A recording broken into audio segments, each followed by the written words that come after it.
레위기 강의 43번째 시간입니다.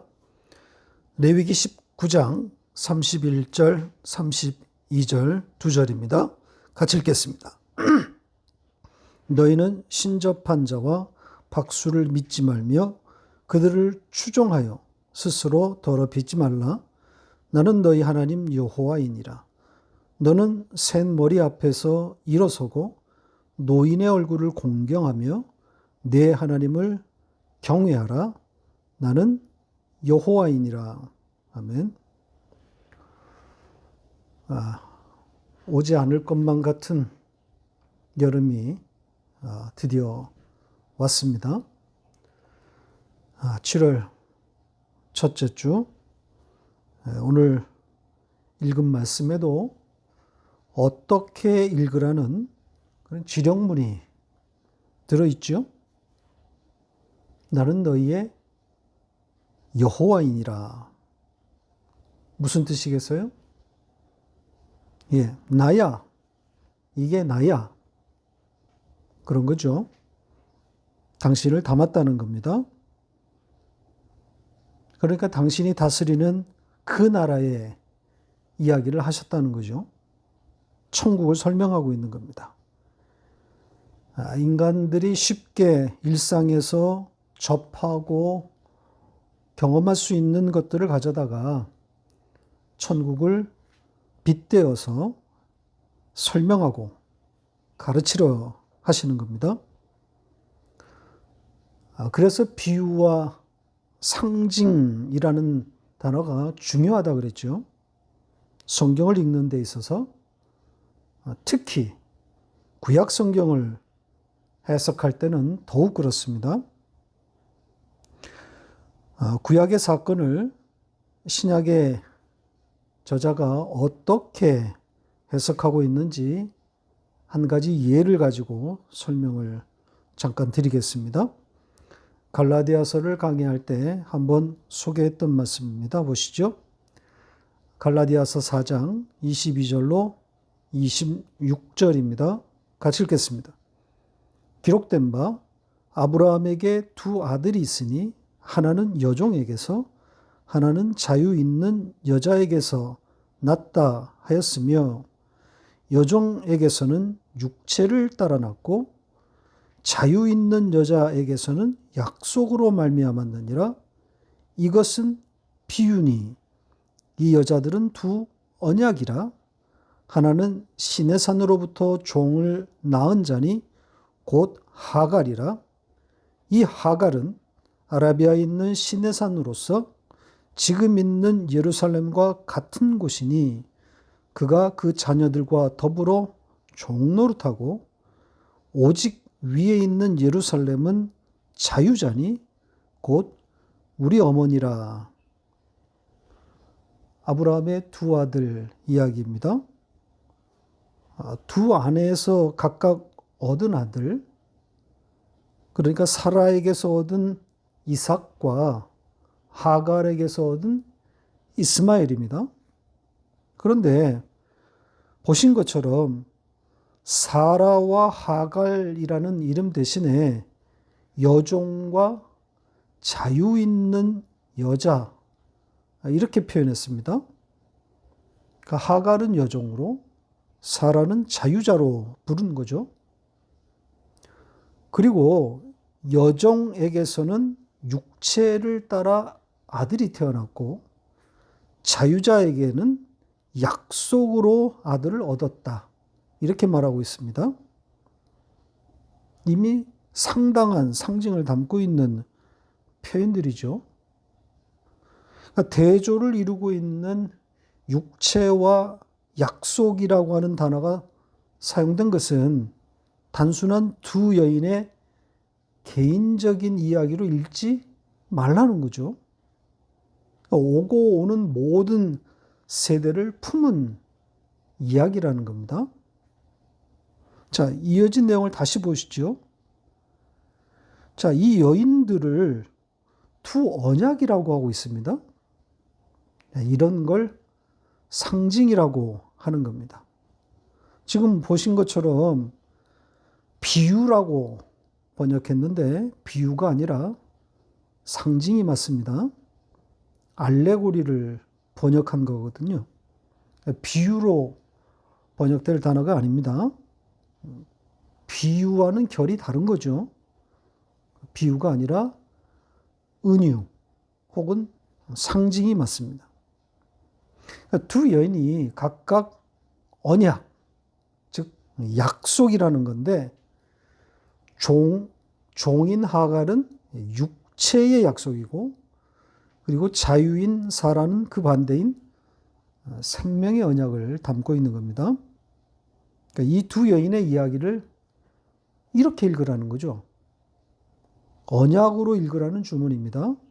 상징이라는 것. 결국 십자가에 의해서 갈라지는 육체의 약속과 생명의 언약을 담은 것으로 봐야 하는 거죠. 그러니까 육체와 생명은 진리이신 예수로 인해서 그 운명이 갈라지는 거란 말입니다. 그러니까 성경을 어떻게 읽어야 하는지에 대한 아주 중요한 가이드라인을 제시하고 있습니다. 이렇게 성경을 예수와 십자가로 읽는 법을 저는 성경의 문법이다 이렇게 부르고 있습니다. 모든 성경은 예수와 십자가, 즉 복음을 담은 비유와 상징으로 읽어야 한다 이렇게 주장하는 겁니다. 제가 지금 거의 10년 가까이 이 작업을 하고 있는 건데요. 성경은 예수의 이야기, 십자가 이야기라는 겁니다. 마치 도장 깨기식으로 성경 한 책을 읽어가면서 그걸 증명하고 있습니다. 솔직히 약간의 의심과 염려로 시작했지만 10년 이 작업을 하면서 이제는 확신과 또 기쁨 또 자랑으로 바뀌고 있습니다. 정말 성경이 그렇구나. 온통 예수와 십자가로구나. 자, 이렇게 교훈과 명령조차도 천국 이야기로 읽히니까 너무 신기합니다. 교훈과 명령으로 읽고 해석이 안 되던 아직도 해석이 안 되고 있는 거죠, 사실은. 그런 말씀들이 이렇게 명료하게 복음으로, 천국 이야기로 해석되고 있단 말이죠. 이 설교를 듣는 이가 얼마가 되든 개의치 않으려는 그런 이유가 이 신기함과 또 이 기쁨이 크기 때문입니다. 지난주에도 말씀드렸지만 제 뇌가 작동할 때까지 설교를 남겨야 되겠다는 생각입니다. 머지않아 언젠가는 제 머리가 둔해지지 않겠습니까? 말도 느려지고 생각과 판단도 더디고 기억력도 흐려지고 있단 말이죠. 아시는 것처럼 제가 짧은 기간 동안 같은 자리를 3번 수술하면서 워낙 항생제를 많이 투여받았고 그 여파인지는 모르겠지만 면역기관이 뒤집어져서 죽다 살아나지 않았습니까? 요즘 보시는 바대로 이렇게 피부 트러블이 심해져서 코도 빨개지고 또 머리 정수리부터 발끝까지 오톨도톨 뭐가 자꾸 올라온단 말입니다. 그래서 가렵고 또 아프고 그렇습니다. 의사가 밀가루와 달걀 같은 것은 일단 끊어보자고 해서 그 좋던 분식, 손도 대지 못하고 있습니다. 먹는 즐거움이 반감되니까 그것도 또 허전함이더라고요. 그런데다가 이제 돈 버는 일도 좀 병행하다 보니까 여러 가지로 분주합니다. 뭐 주어진 환경에 따라서 가보는 거죠. 언제까지 할 수 있을는지는 모르겠지만 더욱 복음이 알찬 그런 설교가 되도록 또 노력하고 또 그렇게 될 수 있기를 바랍니다.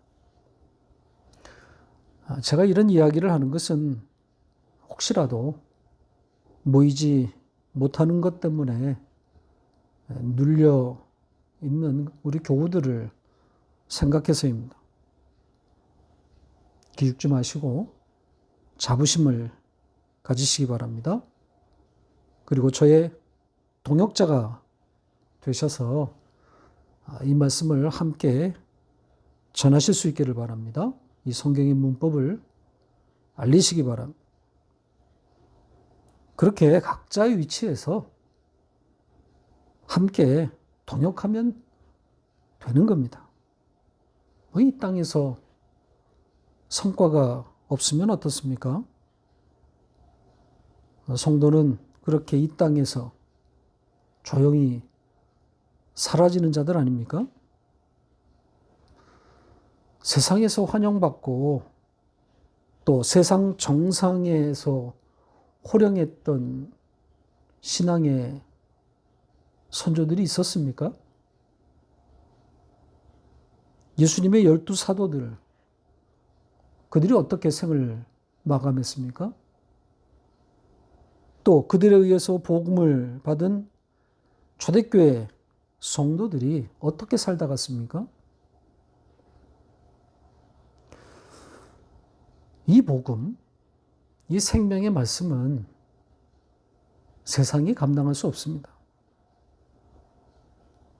그걸 들리지도 않고 오로지 택한 하나님의 백성들만 듣고 반응을 한 거란 말입니다.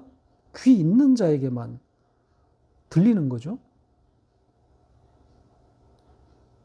그러니까 이 말씀이 들리는 그 자체로 감사하시고 기회가 있는 대로 또 기회가 되는 대로 동역자로서 이 말씀을 함께 전하시면 됩니다.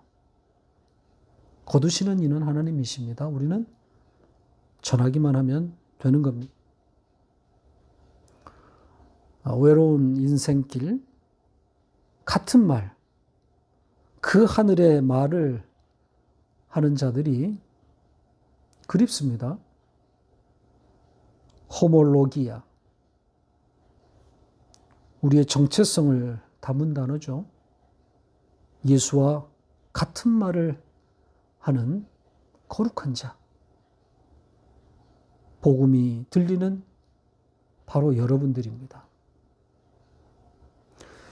자, 오늘 본문으로 돌아가서 계속되는 천국 이야기를 해 보겠습니다.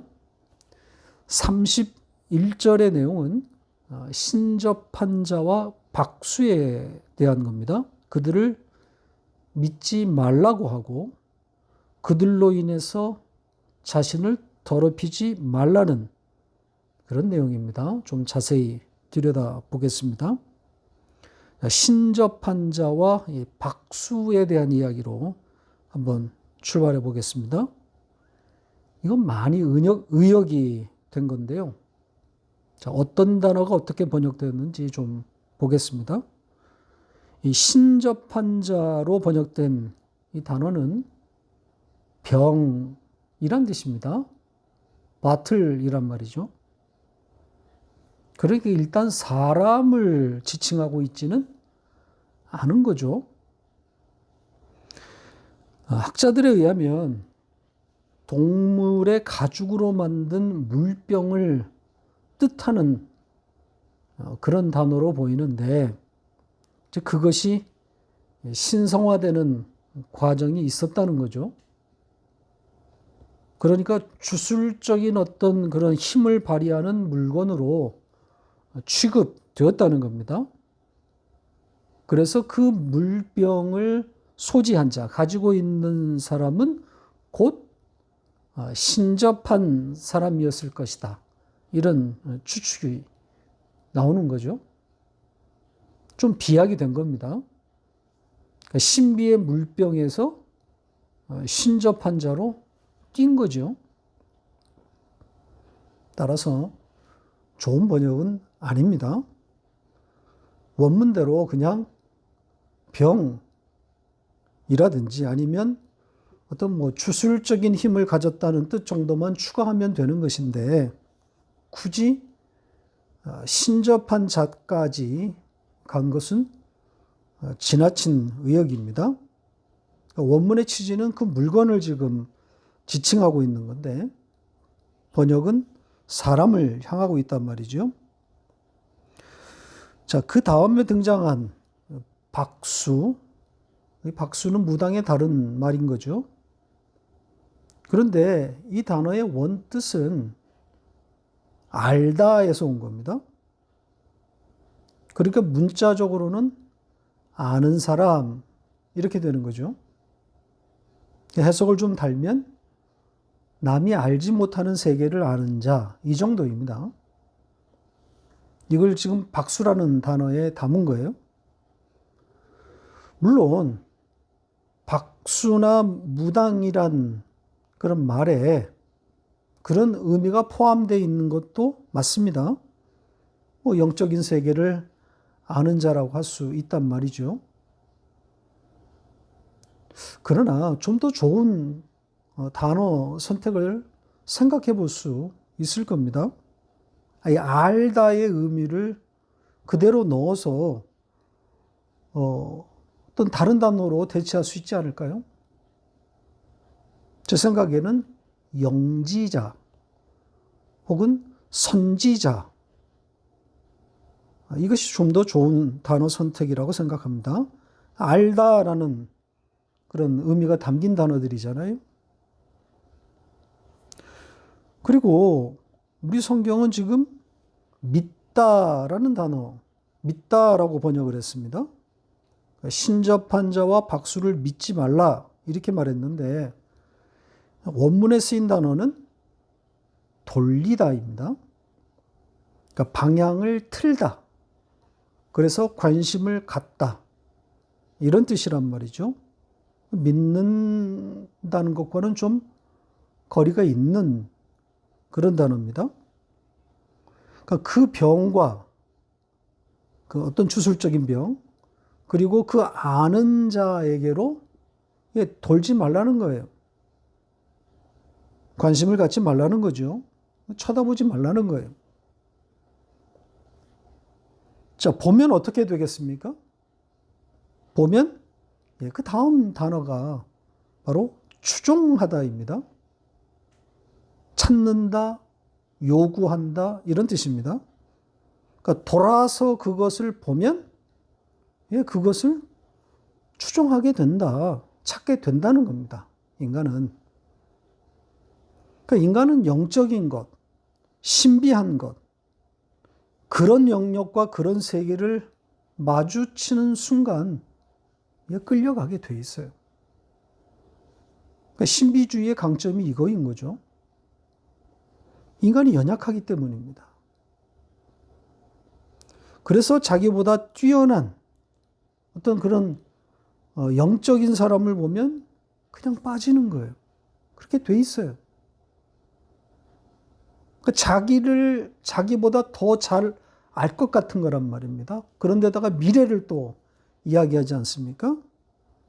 그래서 보면, 돌아서면 글로 끌려가게 되는 거란 말입니다. 자, 이제 그런 것을 오늘 성경은 더럽다, 이렇게 표현하고 있습니다. 그런 것을 추종하는 것은 더러운 것이다. 이 더럽다는 표현은 레위기에 수없이 등장하고 있는 단어입니다. 제가 다 찾아보지는 않았지만 이 단어가 성경에 약 160번 사용되었다고 나오는데 이 레위기에만 아마 반 이상 사용되었을 겁니다. 주로 부정하다 이렇게 번역되었습니다. 제사법이라든지 음식법 이런 데 무수히 등장했었죠. 바로 그 단어입니다. 그 부정, 그 더러운 곳에서 빠져나오는 방법이 뭐라 그랬습니까? 예, 제사에서는 피를 뿌림으로, 그리고 다른 곳에서는 물에 씻음으로, 물로 씻음으로 부정에서 벗어나는 거라 그랬죠. 그러니까 전부 뭡니까? 예, 피와 물, 물과 피이신 예수 그리스도의 죽음이란 말입니다. 부정을 해결하는 길은 그거밖에 없어요. 당연한 겁니다. 부정은 죄를 상징하는 것이니까 당연히 물과 피는 예수의 죽음이란 말입니다. 지금 같은 이야기를 하고 있는 겁니다. 인간의 부정을 폭로하고 있는 거란 말이죠. 그 부정을 폭로해서 결국 어디로 귀결시키는 거겠어요? 부정을 사하는 십자가란 말이죠. 그래서 그 끝에, 이 말씀 끝에 나는 여호와니라, 너희의 여호와이니라, 이게 붙어 있는 겁니다. 나는 부정을 용납할 수 없는 그런 하나님인데 그 부정을 내 아들에게 전가시켰다. 이런 의미가 담긴 겁니다. 그러니까 단순히 전보지 마라, 무당을 찾지 말라, 그런 교훈 따위가 아니란 말이죠.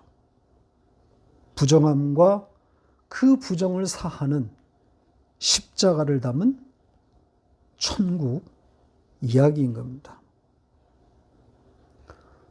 32절로 넘어갑니다. 이번에는 노인 공경에 대한 이야기입니다. 자, 여기에도 어김없이 지령이 등장하죠. 나는 여호와니라, 당신 이야기라는 거죠. 천국 이야기로 읽으라는 겁니다. 자, 문자적으로는 어르신 공경을 말하는 것처럼 보이는데 잘 읽어보면 이 문장 자체에서 또 하나님과 연결해서 읽으라는 또 다른 지령이 들어 있습니다. 노인 공경을 말하다가 끝에 하나님을 경외하라, 이렇게 말하고 있단 말이죠. 그러니까 노인 공경에 대한 말씀과 하나님을 경외하라는 말씀이 같은 맥락에 있다는 것을 담아놓은 겁니다. 그러니까 역시 인간의 경험에 빗대어서 하나님 혹은 하나님 나라를 알려주려는 겁니다. 자, 이제 좀 찬찬히 들여다보겠습니다. 우선 이 샌머리부터 좀 보죠. 샌머리 앞에서 일어나라, 이렇게 되어 있습니다. 이 샌머리로 번역된 이 단어는 오래되었다 혹은 나이가 많다, 여기에서 온 단어입니다. 그래서 문맥에 따라 샌머리털을 가진 사람 혹은 나이가 많은 사람, 이렇게 쓰여졌단 말이죠. 그러니까 뜻은 같은 거예요. 노인, 요즘 말로 하면 어르신 정도가 되겠죠. 연장자와는 조금 다른 의미입니다. 연로하신 분, 어르신, 이런 겁니다. 그래서 그런 분들이 오면 어떻게 하라는 거예요? 일어서라는 거예요. 존경을 담은 행위인 거죠. 권위에 대한 복종이라고 보면 됩니다. 따라서 여기에 이 샌머리, 권위와 또 존경을 담은, 이것은 무엇을 상징하는 거겠습니까? 조금 전에 말씀드린 것처럼 그 뒤에 나오는 하나님을 경외하라는 거죠. 하나님을 향해 있는 거예요. 자, 이 샌머리가 성경에서 어떻게 상징적으로 쓰여졌는지 잠언에서 몇 구절 좀 보겠습니다. 잠언 16장 31절입니다. 같이 읽겠습니다. 백발은 영화의 면류관이라 공의로운 길에서 얻으리라. 자, 같은 단어인데 여기서는 백발로 번역했습니다. 지금 이 말씀을 보시는 대로 누가 봐도 문자적으로 읽을 수 없는 내용이죠. 백발이 의의 길에서 만나게 되는 영광의 멸류관이다. 이렇게 지금 말하고 있단 말이죠. 이게 어떻게 문자적으로 해석이 될 수 있겠습니까? 하나님의 의이신 바로 예수 그리스도를 향해 있는 것이 명백합니다. 상징이란 말이에요. 자, 한 문장 잠언에서 더 보겠습니다. 잠언 20장 29절 같이 읽겠습니다. 젊은 자의 영화는 그의 힘이요 늙은 자의 아름다움은 백발이니라. 자, 여기서는 아름다움 이렇게 번역했는데 앞에 문장 좀 전에 본 문장의 영화 이 단어와 같은 단어입니다. 그러니까 문자적으로는 노인의 그 백발이 아름답다, 영화롭다, 영광이다. 지금 그렇게 말하고 있는 거죠. 백발이 아름답습니까? 그런 뜻이 아닌 거죠. 하나님을 향해 있는 그런 표현이란 말입니다. 권위에 대한 이야기를 하고 있는 거예요. 그러니까 최종적인 권위를 말하고 있는 겁니다. 이렇게 백발, 이 센 머리는 하나님을 고스란히 담고 있는 표현입니다. 그러니까 하나님 앞에서 서라, 하나님을 경외하라 이런 뜻입니다. 그 다음 단어는 노인의 얼굴입니다. 노인의 얼굴을 공경하라 이렇게 되어 있죠. 좀 이상하지 않습니까? 그냥 노인을 공경하라 하면 되는데 왜 얼굴을 공경하라고 한 걸까요? 자, 여기 얼굴, 이게 바로 파님인데요. 이 단어가 예사롭지 않죠? 이 파님이란 단어가 하나님께 쓰이면 보통 하나님의 현현, 나타나심, 즉 임재란 말이죠. 그러니까 노인의 얼굴에다가 하나님의 현현, 하나님의 임재를 담아놓은 겁니다. 그러니까 노인의 얼굴에 하나님이 담겨 있다는 거예요. 역시 권위를 말하는 겁니다. 그러니까 노인의 그 거칠고 또 주름 잡힌 얼굴이 권위의 상징이고 영광의 상징이라는 거죠. 그래서 그 얼굴을 공경하라는 거예요. 그러니까 하나님의 얼굴, 하나님의 현현, 하나님의 임재를 상징하고 있는 거예요. 자, 하나님의 얼굴, 그 임재가 등장하는 곳 한 곳만 보고 가죠. 고린도후서 4장 6절로 10절입니다. 같이 읽겠습니다. 어두운 데에 빛이 빛이라 말씀하셨던 그 하나님께서 예수 그리스도의 얼굴에 있는 하나님의 영광을 아는 빛을 우리 마음에 비추셨느니라. 우리가 이 보배를 질그릇에 가졌으니 이는 심히 큰 능력은 하나님께 있고 우리에게 있지 아니함을 알게 하려 함이라. 우리가 사방으로 우겨쌈을 당하여도 쌓이지 아니하며 답답한 일을 당하여도 낙심하지 아니하며 박해를 받아도 버림받지 아니하며 거꾸로 뛰림을 당하여도 망하지 아니하고 우리가 항상 예수의 죽음을 몸에 짊어짐은 예수의 생명이 또한 우리 몸에 나타나게 하려 함이라. 여기 예수 그리스도의 얼굴이라는 표현이 등장하는 아주 흥미로운 문장입니다. 주님의 얼굴에 무엇이 담겨 있다 그럽니까? 하나님의 영광이 담겨 있다 그러죠. 그러니까 그리스도의 얼굴에 하나님의 영광이 담겨 있다는 이 표현이 오늘 본문의 노인의 얼굴에 담긴 그 의미라고 보시면 되겠습니다. 자, 그런데 이 말씀을 좀 더 보면 그 얼굴에 담긴 그 영광을 아는 빛, 그것을 또 우리 마음에 비추셨다 그럽니다. 우리하고 지금 연결되어 있어요.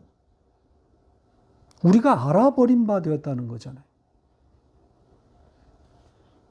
그렇게 알아버린 자가 된 우리, 그 하나님의 백성, 그들에게 또 부여된 능력에 대해서 아주 길게 열거되어 있는 그런 말씀입니다.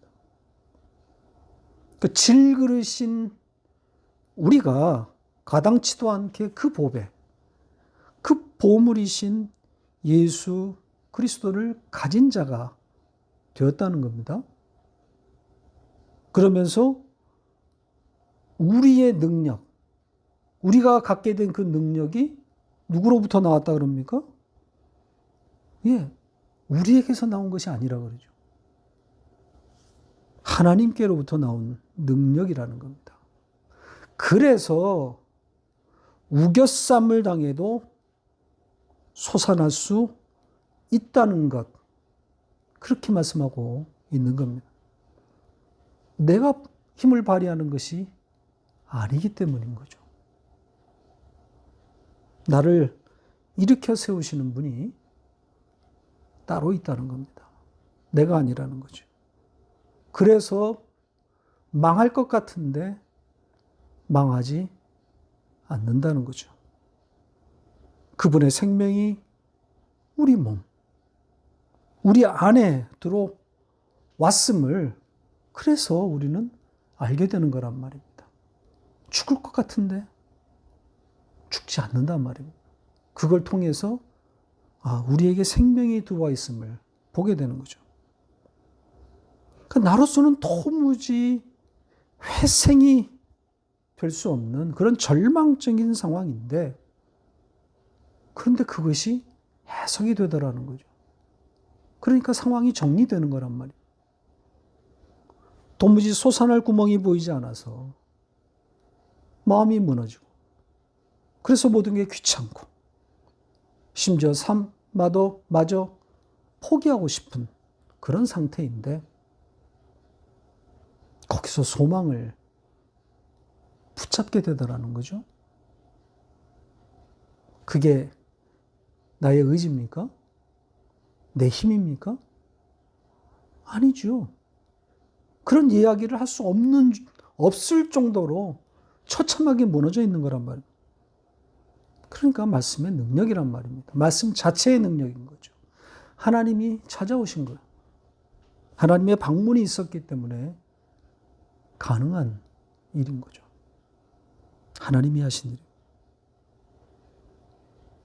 자, 말씀을 맺겠습니다. 주변의 어르신들, 노인들을 만나면 일어나십시오. 그 얼굴을 찬양하세요. 이렇게 문자적으로 행하는 것 나쁘지 않다고 생각됩니다. 왜요? 그런 행위를 통해서 이 말씀, 이 하나님을 생각할 수 있단 말이죠. 그 어르신의 머리털과 그 얼굴에 하나님의 얼굴이 담겨 있다고 생각하시면 됩니다. 그러니까 하나님을 생각하라는 거예요. 이렇게 우리는 성경의 문법으로 살아가는 자들입니다. 예수와 십자가로 성경을 읽고, 그리고 그 말씀으로 세상과 우리의 삶을 해석하는 자들인 거죠. 그러니 어떤 일을 만나도 솟아날 자들입니다. 호모로기아, 그 말, 그 같은 말, 하늘의 말을 하는 자들입니다. 그 말을 하는 자들이요, 하늘로 또 하늘을 나르십시오.